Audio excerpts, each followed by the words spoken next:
Touristes ou parisiens, chaque année, ils étaient plus de 400 000 à venir admirer ces lumières et ces nacelles. Un succès qui a érigé la Grande Roue au rang de monument parisien. Une construction éphémère qui revenait chaque année entre novembre et mai. Mais cette fois, son démantèlement prend des allures d'adieu. L'attraction ne reviendra plus sur la place de la Concorde. Je suis venu à Paris pour voir la roue. Et quand j'ai appris qu'elle ne serait plus sur place, ça m'a brisé le cœur.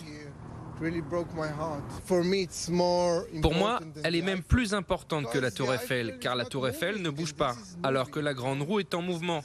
C'est ce qui la rend encore plus passionnante, plus comme Paris. Ça faisait quand même une distraction pour les enfants, les touristes,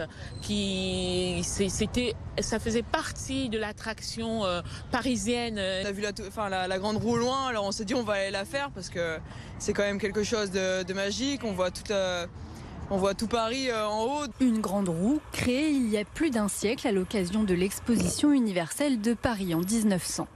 Au cours des années, elle a évolué jusqu'à peser aujourd'hui 400 tonnes et mesurer plus de 70 mètres de haut.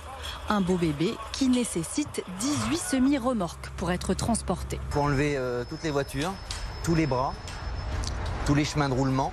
Et ensuite, il ne reste plus que l'axe qui est pris sur les poteaux.